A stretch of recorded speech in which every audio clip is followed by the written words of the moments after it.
good morning po ma'am. Kami po yung mga estudyante from WPU po na interview po namin kayo about po sa mga ano lang po, basic ano lang po na background nyo lang po and paano po nyo po na ano yung pagiging social worker po.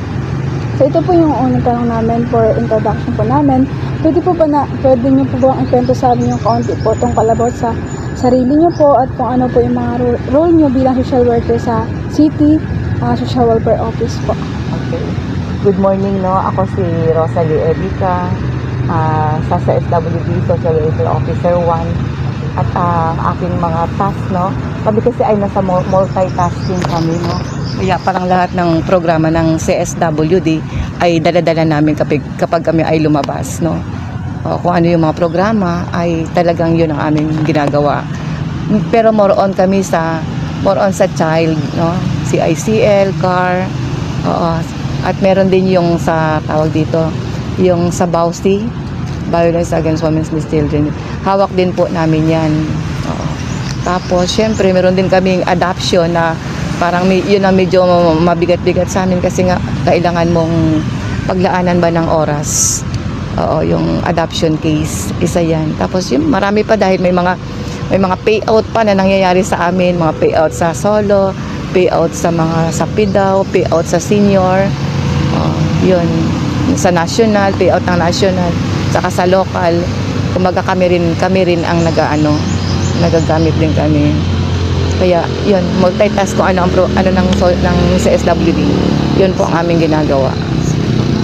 Yung follow-up lang din po, ano po yung nag-inspire sa inyo ma'am para po piliin nyo po yung career nyo ngayon na bilang isang social worker po at laan na rin po sa public sector po? Ano pong...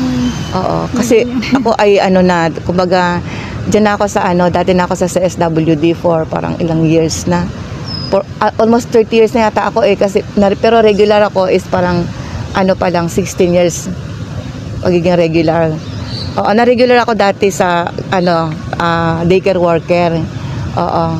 Ilang taon din ako. Tapos kumbaga nag-aral ako ng kasi nakita ko na yung trabaho yung ginagawa ko parang pang social work na talaga.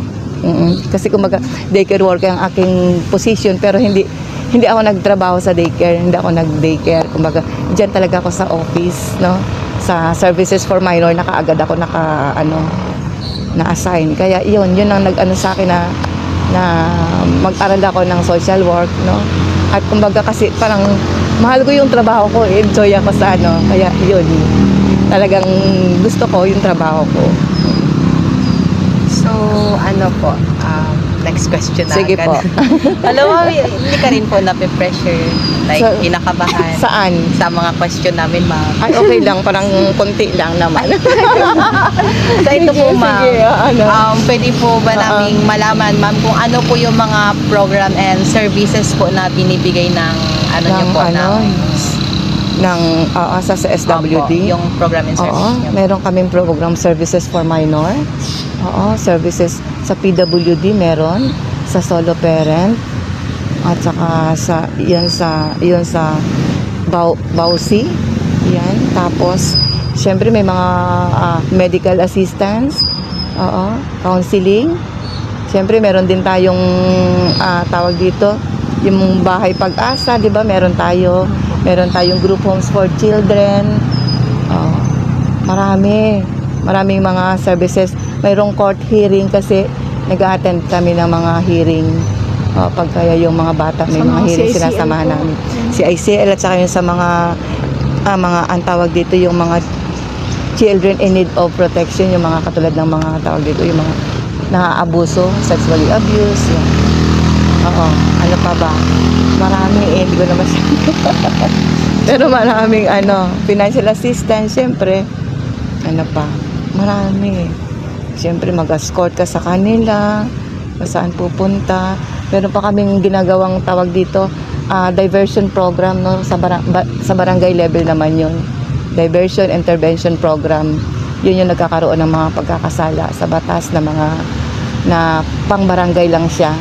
Kumbaga kami yung pumupunta sa barangay para kami ang mag-a-assist kami doon sa mga committee nila sa children kasama si Kapitan. Yun. Meron pa ba ako nalimutan? Oo, siguro. Hindi ko na maano. Counseling, nabanggit ko na ano.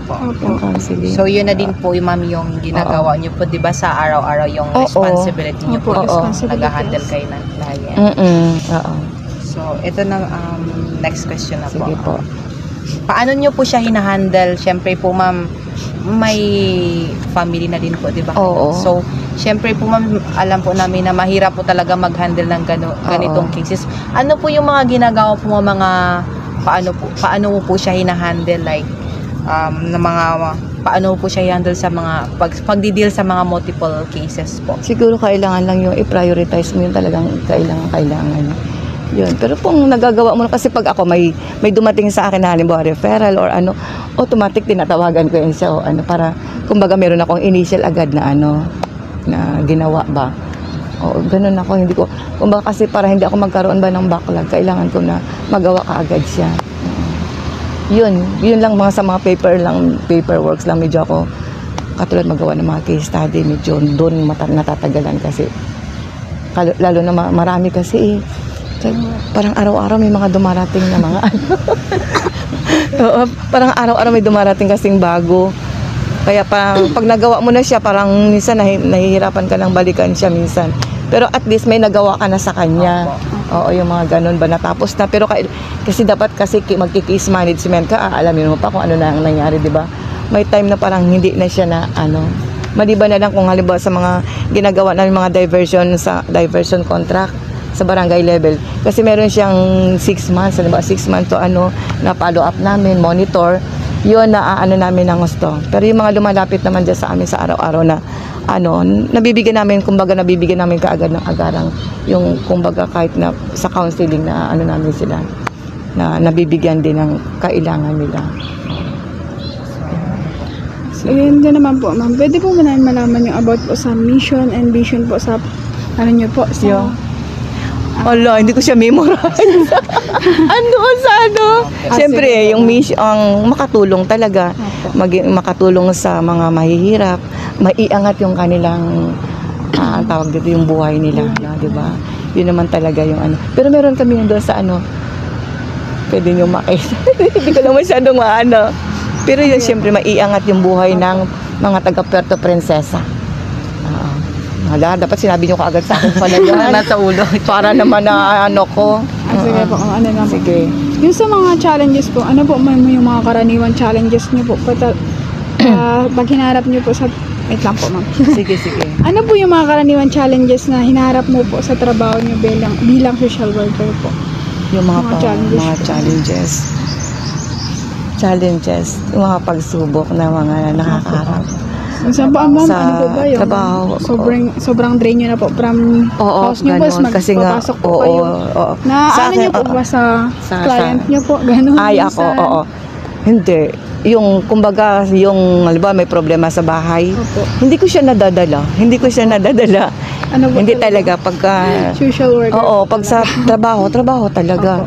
Kasi, kumbaga, ako talaga sa bahay, yung, kumbaga, yung mister ko ay, kumbaga, bedridden siya. Parang pagdating mo sa bahay talagang grabe, di ba? Di mo, di ba? Sobrang hirap Oo, hirap. na social worker. Kasi syempre, madami kang i-handle din pag uwi mo sa bahay. Problema mo pa rin. Ang role mo po doon, nanay. Oo, diba? Kasi ito, social worker din. Mahirap siya Oo, i-balance. tapos may sakit pang asawa mo. Opo. Pero pagdating sa pagtawag talaga ng trabaho, kumbaga natutugunan. Hindi sabi na ano ba, may tusunog. Talagang automatic, larga ka kahit anong oras yan. Ganun yung social work.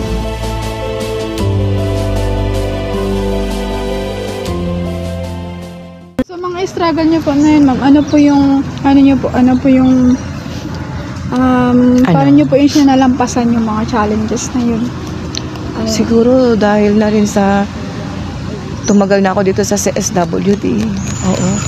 May mga seminar na na kailangan pag humarap ka sa kliyente mo, kailangan Maging matatag ka po. Kahit may sarili kang problema. Oo, kumbaga hindi ko yun na-share sa kanila. Sa inyo lang sa inyo lang Pero hindi kailangan sa malakas ka. Kaya nga po. Oo, di ba? Matibay ka. Kasi kumbaga sa akin sila kukuha ng lakas, di ba? Yun, ano ko talaga. Oo, pero pagdating sa trabaho talaga, Trabaho lang. go ako. Oo. Parang walang problema Oo, sa parang walang bahay. problema. Oo, ganun. Talaga. Oo. Oo, pag umaga, lukso na naman. Ano nyo lang, oh. Halimbawa sa bahay, Oo, kung galit ka pagdating sa trabaho, Oo, presko ka diba? kasi. Kaya nga, malay oo. mo. Kailangan na Oo, sa- pero talagang hindi ko siya nadadala. Hindi ako maano na magalit sa office na. Wala. Maganda siyang Hindi ko talaga siya oo. Hindi mo Kung baka ako makipag-deal ako ba sa sa client. oo, kwan lang talaga. Hindi talaga Yun.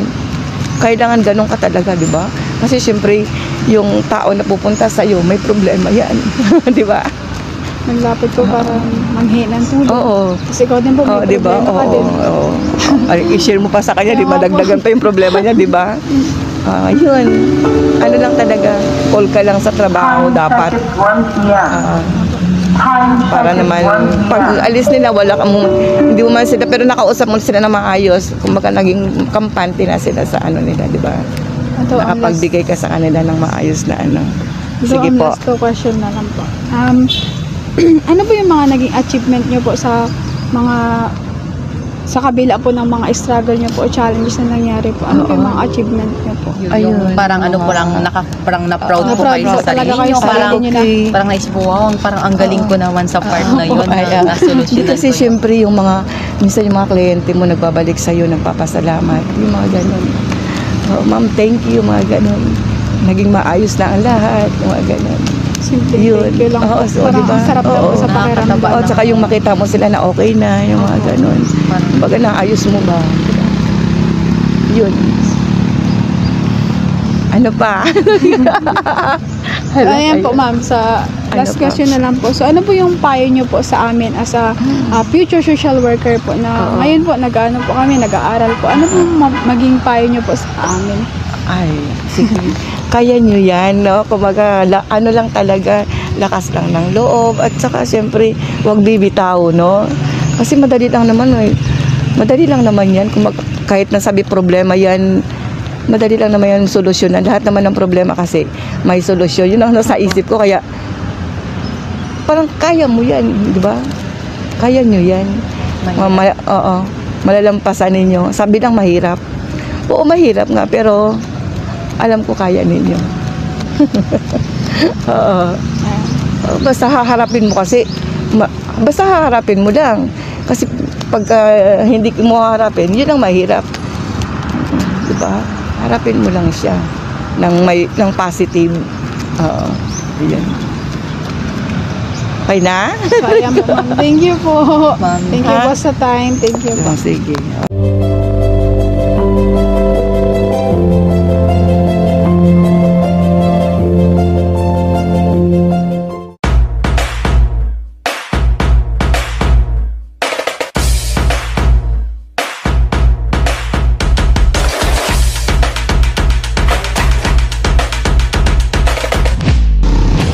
So ayan, magandang araw po sa inyong lahat. So ito po yung mga natutunan ko based sa interview namin kay Ma'am Sally. So pagdating nga sa work, kailangan maging professional ka kasi iba yung problema mo sa bahay tsaka problema mo sa trabaho. So kapag makikipag-deal ka sa kliyente mo, so dapat kailangan mo maging professional, kailangan mong pakitunguan sila, kailangan mo silang i-entertain ng maayos kahit may problema ka sa bahay. So dapat pagdating sa trabaho, presko ka, maganda yung pakikitungo mo sa kliyente mo kasi bilang isang social worker is sa'yo sila hihingi ng tulong. So kailangan mo maging mabuti sa kanila kasi ikaw yung magiging kasama nila sa laban nila sa buhay. So ayan lang po, maraming salamat.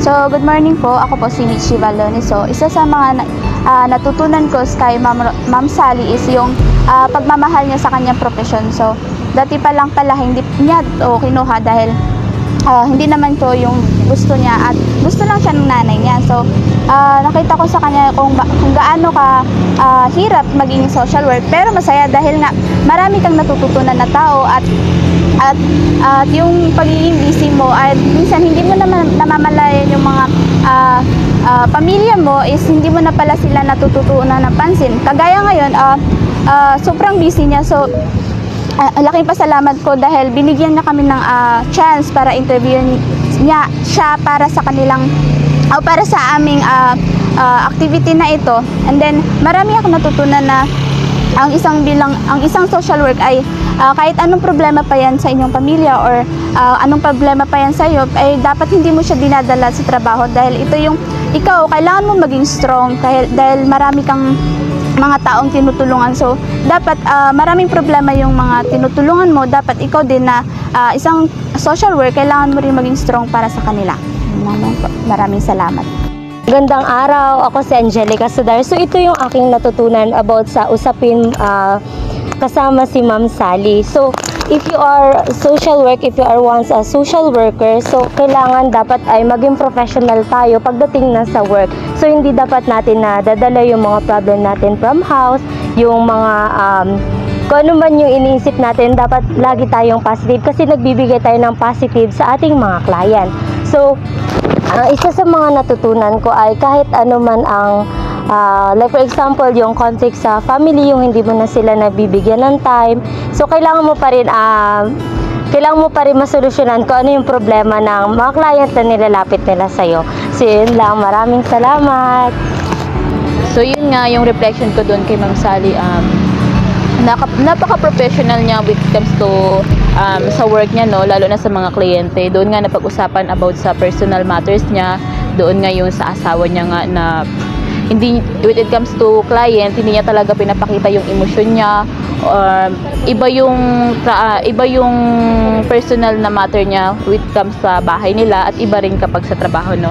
Katulad nga ng sinabi niya, kapag trabaho talaga. And natutuwa ako kasi kahit ang daming struggle and challenges na ano ni Ma'am, na ano niya pa rin, no, na parang dito nalampasan niya yun, no, kahit sa simpleng pasasalamat lang. Para sa kanya yung pasasalamat na yun, malaking fulfillment na yun para sa sarili niya, na bumabalik yung mga kliyente niya at na nagpapasalamat. Para yun sa kanya, yun na yun yung hindi matutumbasan ng pera o anumang bagay. Pasasalamat ng kliyente niya, natutuwa na siya doon, makita man lang na okay. And also sa mga challenges niya, natutuwa ako na kahit pala na bilang estudyante pa lang dito, napipil ko na talagang nasa second year college pa lang ako, pero parang nararamdaman ko na mararanasan ko rin yung naranasan ni Ma'am. Pero dahil sa sinabi niya, parang nagkaroon ako ng lakas ng loob na kaya ko naman, kasi sabi ni Ma'am kaya niya na nga. Thank you, yun lang. So, hello po, ako si Rachel B. Waskin, and ang nakuha ko po sa pag-interview po namin kay Ma'am Sally is nakaka-inspire po and nakakabilib kung gaano po siya ka-dedicated sa work niya at kung paano po na hindi niya po nadadala yung mga personal problems niya po sa trabaho. Nakikita po natin kung gaano po siya ka-professional and emotionally strong po. Bilang isang social worker po, na natutunan ko po na hindi lang po kailangan natin ng natutunan ko po na mahalaga po na hindi lang malasakit po sa kapwa yung binibigay, pati po kailangan po natin ng self-control po at yung balance po natin sa sarili, kung paano po natin i-handle or mahiwalay po yung personal problems po sa work po natin. Yun lang po, thank you po.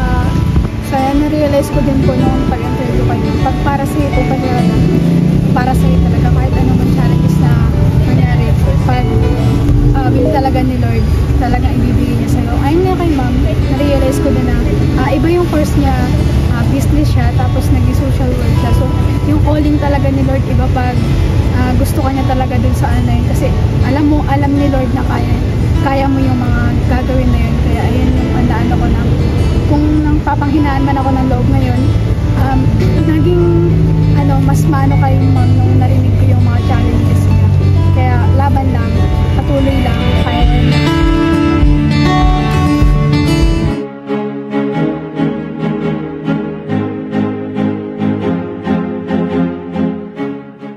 Guys, ano nga ba yung mga natutunan nyo sa activity na ginawa natin ngayon?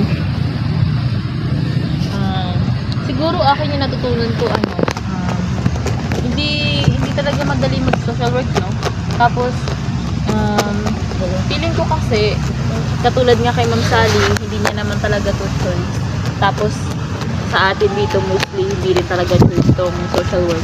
Pero, kung calling talaga, katulad din ng sinabi ni Chaya, kung calling talaga ni Lord, kung ito talaga yung future mo, talagang, bakit hindi na lang natin, at least, hindi naman, kasi tayo naman kasi talagang mga individual, iba-iba naman aspect tayo kung paano tayo makatulong, no? So, dito para sa akin, kung ito talaga yung calling ni Lord, kung ito talaga yung, alam niyo yun, yung, ayaw mo naman, pero parang may natutulak sa'yo na ito talaga. So, bakit hindi na lang natin i-accept, no? Acceptance, and also, siguro, kapag nagtagal din, mamahalin ko din tong, itong course na to. Sa ngayon, ina-appreciate ko pa lang siya. Ganun siguro. Yung mga ko. Ikaw, Ben. So, akin naman, siguro yung, syempre, panganay ako sa aming magkakapatid.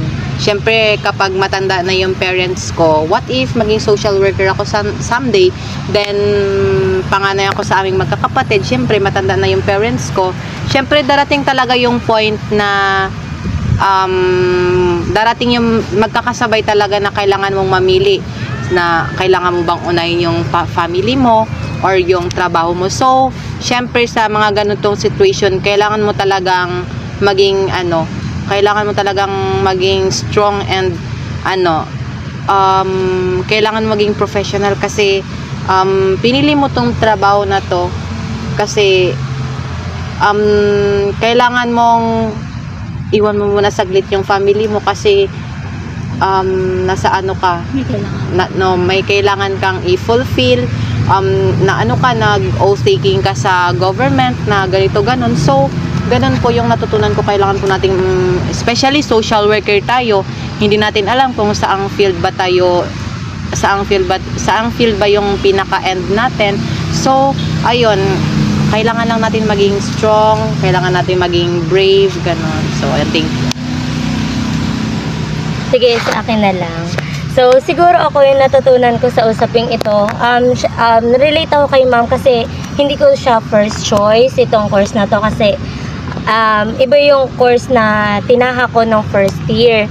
So baka someday sana ito na talaga yung course na para sa akin. And at the same time, kinakabahan ako or parang kinakabahan kasi dito sa course na ito, dapat marunong ka mag-handle when it comes sa client mo and yourself, pagdating sa feelings, kung paano mo sila, hindi mo ba ang tawag dito, hindi mo, like for example, stress ka, dapat hindi mo napaparamdam sa kanila kasi dapat nagbibigay ka ng inspiration and strength sa mga client mo. Ayan lang. How about you, Te?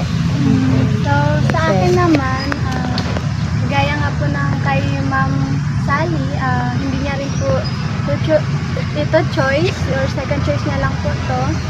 Sa akin din po, second choice ko lang din po yung course na to. So, na-realize ko na may reason kung bakit talaga ako napunta sa course na to.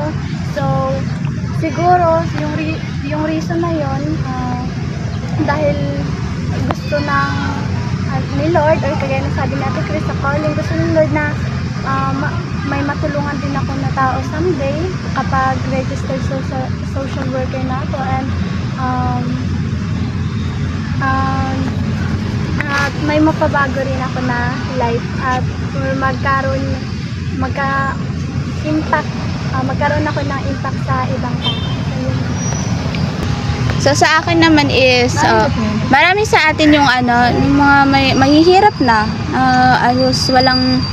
minsan wala na sila matulugan, makain. So una-una ang sarap sa pakiramdam na kung magiging social work ako, so marami akong matutulungan ng mga tao na hindi kayang tustusan yung pang-araw-araw nila. Kumbaga hindi ko naman sila mabibigyan talaga ng yung agarang or panghabang buhay na para sa kanilang paamuhay, pero at least nakatulong ako. Saka isa sa mga pinaka doon is kahit gaano kahirap, kahit gaano ka busy yung ginagawa mo bilang social worker, is na mapapalitan pa rin yun siya ng masarap na feelings kasi nga may tao kang natutulungan at at may tao kang nabibigyan ng strength sa kanilang pamumuhay, kasi nga ikaw yung kasi nga nabigyan mo sila ng panibagong buhay, panibagong pag-aasa para sa kanilang pamumuhay at sa kanilang sarili. Sa akin naman, makikita naman natin si ma'am, di ba, habang tayo nag-interview, naging emotional talaga siya. Naging emotional sa mga pinagdaanan niya. Although, maano naman din talaga si ma'am, matagal na yung experience niya dyan sa field niya. Tayo, nag-aaral pa lang din. So, kailangan natin na si ma'am nga, marami siyang problema, di ba? Sa family niya pa lang, may problema na siya. Pero pagdating sa trabaho, grabing lakas niya. Nakikita naman natin na hindi niya sinasama yung personal problem niya dun sa niya, sa professional niya or sa trabaho niya. Grabe niya ka-professional.